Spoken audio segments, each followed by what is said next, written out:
Hello friends, green leaves വിത്ത് കുക്കിങ്ങിലേക്ക് എല്ലാ കൂട്ടുകാർക്കും സ്വാഗതം. ഇന്ന് നമ്മൾ സേമിയ പായസത്തിൻ്റെ റെസിപ്പിയുമായിട്ടാണ് വന്നിട്ടുള്ളത്. രുചികരമായ സേമിയ പായസം എങ്ങനെ തയ്യാറാക്കുമെന്ന് നോക്കാം. അതിനായി 150 ഗ്രാം സേമിയയാണ് ഞാൻ എടുത്തിട്ടുള്ളത്. നീളത്തിലുള്ള സേമിയ ഈ ഒരു വലിപ്പത്തിലായി റെഡിയാക്കി വെച്ചിട്ടുണ്ട്. ഇത് ഞാൻ നേരത്തെ തന്നെ ചെറിയ രീതിയിലൊന്ന് റോസ്റ്റ് ചെയ്തെടുത്തതാണ്. ഇനി ഒരു പാത്രം ഗ്യാസിൽ വെച്ച് അതിലേക്ക് 1 ടേബിൾ സ്പൂൺ നെയ്യ് ഒഴിച്ചതിന് ശേഷം അതിലേക്ക് കുറച്ച് കാഷ്നട്ട് ഇട്ട് കൊടുക്കാം. കാഷ്നട്ട് ചെറുതായി ചൂടായി വരുമ്പോൾ അതിലേക്ക് കുറച്ച് ഉണക്കമുന്തിരി കൂടി ചേർക്കുന്നുണ്ട്.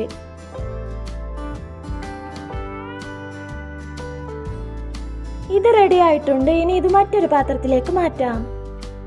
ഇനി ഇതിലേക്ക് സേമിയ ചേർക്കാം. സേമിയ ചേർത്തതിന് ശേഷം തീ നല്ലതുപോലെ കുറച്ച് വെച്ച് ചെറിയ രീതിയിലൊന്ന് വറുത്തെടുക്കാം. നേരത്തെ വറുക്കാത്ത സേമിയ ആണെങ്കിൽ നല്ലതുപോലെ ഒന്ന് വറുത്തെടുക്കണം.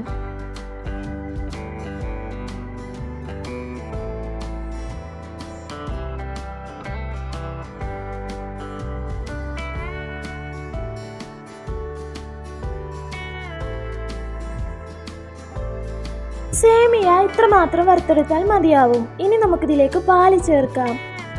1/2 ലിറ്റർ പാലാണ് ഞാൻ ചേർത്തത്. കൂടാതെ 1/2 ലിറ്റർ വെള്ളം കൂടി ഒഴിച്ചു കൊടുക്കുന്നുണ്ട്.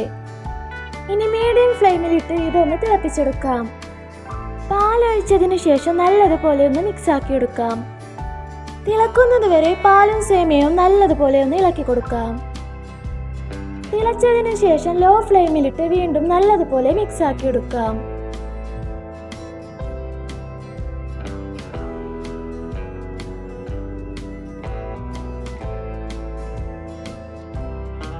ഒരു 7-8 മിനിറ്റോളം ഇതിങ്ങനെ തന്നെ നമുക്കൊന്ന് വേവിച്ചെടുക്കാം.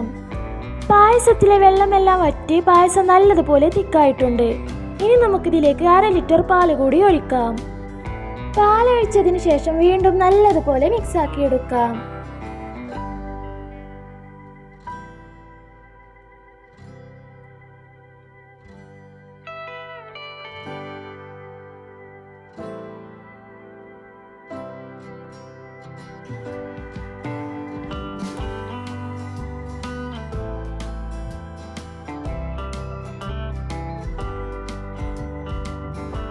ഇപ്പോൾ പാല് തിളച്ചിട്ടുണ്ട്. ഇനി ഇതിലേക്ക് നമുക്ക് ആവശ്യമായ പഞ്ചസാര ചേർക്കാം. പഞ്ചസാര നമ്മുടെ ആവശ്യാനുസരണം ചേർക്കാം. 5 ടേബിൾ സ്പൂൺ പഞ്ചസാരയാണ് ഞാൻ ചേർത്തത്. പഞ്ചസാരയും ചേർത്ത് ഒന്ന് മിക്സ് ആക്കി എടുത്തതിന് ശേഷം ഇനി ഇതിലേക്ക് 4 ഏലക്കയും 1 ടീസ്പൂൺ പഞ്ചസാരയും കൂടി ചേർത്ത് പൊടിച്ചെടുത്തതാണിത്. ഇതും കൂടി ചേർത്ത് നല്ലതുപോലെ ഒന്ന് മിക്സ് ആക്കി എടുക്കാം. രണ്ടാമത് പാൽ ചേർത്തതിന് ശേഷം 3 മിനിറ്റ് മാത്രം മതിയാവും പായസം റെഡിയായി വരാൻ. ഇനി നമുക്ക് ഗ്യാസ് ഓഫ് ചെയ്യാം.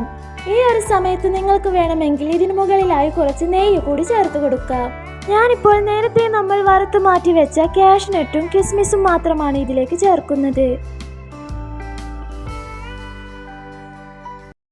ഇപ്പോൾ നമ്മുടെ രുചികരമായ സേമിയ പായസം റെഡി ആയിട്ടുണ്ട്.